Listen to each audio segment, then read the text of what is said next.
Teori Islamisasi. Letak geografis Indonesia yang strategis menyebabkan terjadinya interaksi antara bangsa Indonesia dengan bangsa asing. Interaksi tersebut adalah datangnya bangsa Gujarat, Persia, dan Arab ke Indonesia. Adapun dampak interaksi tersebut adalah masuknya pengaruh agama dan kebudayaan Islam di Indonesia. Keberadaan agama Islam di Indonesia memunculkan banyak pandangan atau teori tentang masuknya Islam di Indonesia. Supaya lebih jelas, mari simak pemaparan tentang teori masuknya Islam ke Nusantara.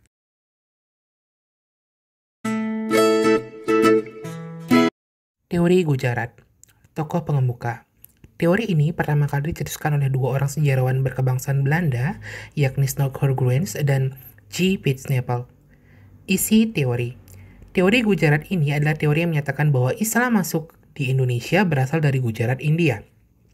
Menurut mereka, Islam masuk di Indonesia sejak awal abad ke-13 Masehi, bersama dengan hubungan dagang yang terjalin antara masyarakat Nusantara dengan para pedagang Gujarat yang datang.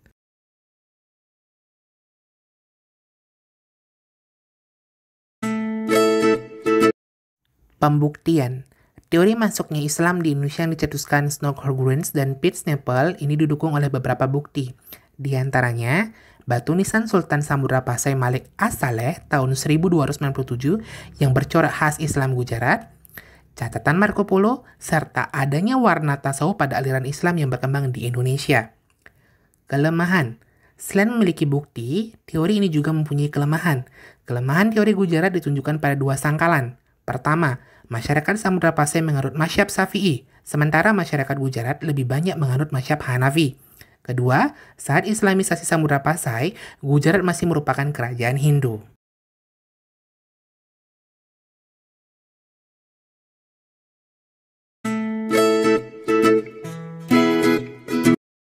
Teori Persia. Tokoh pengemuka dari teori Persia adalah Umir Amir Husin dan Husin Jayadiningrat, sebagai pencetus sekaligus pendukung teori Persia. Isi teori Persia menyatakan bahwa Islam yang masuk di Indonesia pada abad ke-13 Masehi adalah Islam yang dibawa oleh kaum Syiah Persia.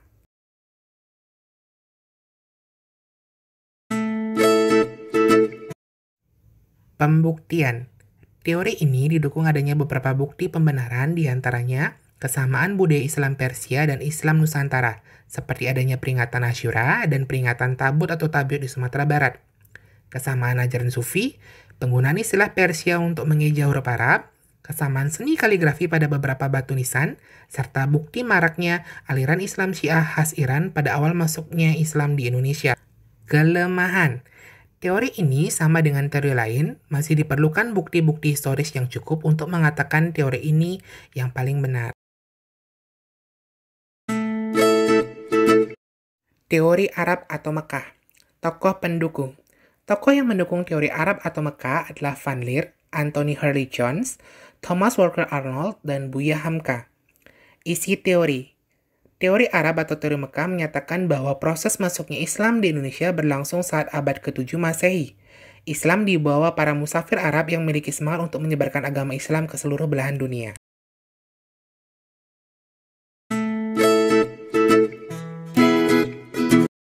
Pembuktian. Teori masuknya Islam di Indonesia ini didukung 3 bukti utama. Pertama, pada abad ke-7 Masehi di pantai timur Sumatera memang telah terdapat perkampungan Islam khas dinasti Umayyah Arab. Kedua, mazhab yang populer kala itu khususnya di Samudra Pasai adalah mazhab Syafi'i, yang juga populer di Arab dan Mesir. Ketiga, adanya penggunaan gelar Al-Malik pada raja-raja Samudra Pasai yang hanya lazim ditemui pada budaya Islam di Mesir. Kelemahan. Hingga kini, teori Arab dianggap sebagai teori yang paling kuat. Kelemahannya hanya terletak pada kurangnya fakta dan bukti yang menjelaskan peran bangsa Arab dalam proses penyebaran Islam di Indonesia. Oke, pada kesempatan kali ini kita akan membahas tentang teori-teori masuknya agama Islam ke Nusantara. Ada 3 teori mengenai masuknya agama Islam ke Nusantara. Yang pertama, teori Gujarat. Menurut Snork Horgrens, seorang tokoh dari Belanda menyatakan bahwa Islam masuk ke Nusantara sekitar abad ke-13, dibawa oleh para pedagang Islam dari Gujarat, daerah bagian India. Ada 2 bukti yang mendukung teori ini. Yang pertama, yaitu batu nisan Sultan Malik Al-Saleh, Sultan Samudra Pasai yang bercorak Gujarat, dan yang kedua, tulisan Marco Polo, pedagang dari Venesia yang menyatakan pernah singgah di Perlak pada tahun 1292. Dan yang kedua, teori Mekah. Menurut Buya Hamka, pengaruh Islam telah masuk ke Nusantara sekitar abad ke-7 yang dibawa langsung oleh para pedagang Arab.